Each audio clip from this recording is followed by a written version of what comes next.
nervous energy setting on the start. Go! And they're off, and you can see the crew exploding out the blocks. Punchy. Very fast-moving boat. There's the cord. You've got 2 oars. Got a lot of grip onto that water. Some big boys there in both boats. They're not hanging around. It's about the steering, just making sure you get to the top of the island and get between the booms, and then you get that sense of relaxation. You know you're safe. So I say that, actually, the Bayer Leverkusen crew, average of 91 kilos, they're going to be outweighing this Lyon crew. A good 15 kilos. Strokeman there, Etienne Girard, keeping its stroke rate high, but keep in touch with this heavier crew. But it just looks like the Bayer Leverkusen's crew has just settled into a much stronger rhythm there, just slightly underrating the crew from Lyon.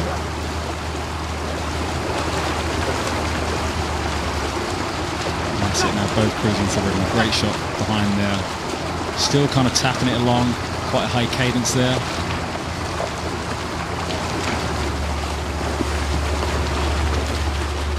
But these are sort of races you want, aren't they, Jess, where you're side by side. You know, kind of, you just see these markers kind of disappear without really thinking about it, because you're kind of in your bubble, just trying to keep hold of the crew beside you. You certainly don't want to be looking for the markers, because it's a long old way against the stream. 2,112 metres upstream of the Thames.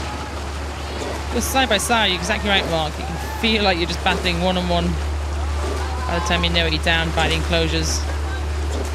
Lyon crew has got to stay in touch here. We've seen it so many times today. If your crew stays in touch, it's all to play for at the end. That's the beauty of getting out in front though, being able to look back at your crew, kind of adjust and monitor your position regarding where they are and moving at maybe at a different point what you're expecting, but obviously depending who's making the calls in the crew. Yeah, a little across there by Dominic Drucker, stroke man of this Bayer Leverkusen Essen crew. You want to feel comfortable seeing it ahead of this crew behind you, but not too comfortable to take your foot off the gas. You never know what they've got in their back pocket. It's always quite difficult when you've got crews from abroad coming out. They've got no idea really what to expect of each other.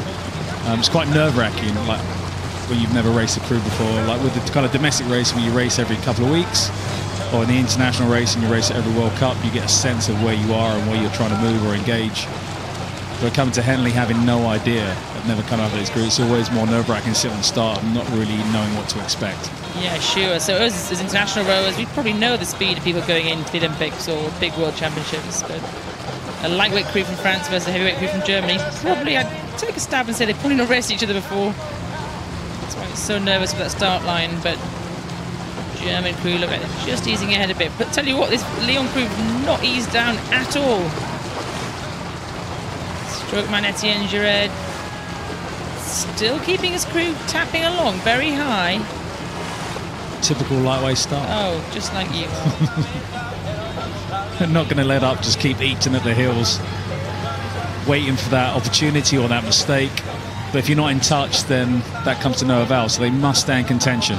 And they really are here. They've kept it down to a length. I'd say their bow ball is just sticking on this Bayer Leverkusen Essen stern.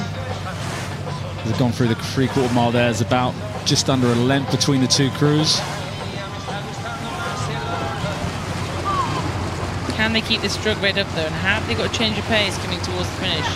Right now they're bang in the middle of this race, so their lungs are going to be screaming at them. Their legs are going to be full of lactic acid. It's a pretty painful part of the race to be at. It's all about that rhythm, isn't it? It's getting into that rhythm, that nice strong rhythm where, you know, you're going through hell, but it's kind of, you practice movement so much that your body just naturally keeps going. We're odd bods as rowers, and you actually get used to that feeling and that pain, and you know it's going to come, so you've got to keep a clear head, keep your technique, keep your rhythm. And I actually think, Mark, they've pulled back here. Yeah, it looks like from these images that they're coming back up to level. You know, and they're starting to put the crew from Bayer Leverkusen under pressure now. And this is what you want when you come into that area where the regatta enclosure, stewards enclosure, that tight racing where the crowd can really kind of lift you and spur you on. They've done exactly that we said through the middle of the race. If they can stay in touch, which they have, this is going to be tasty towards the finish.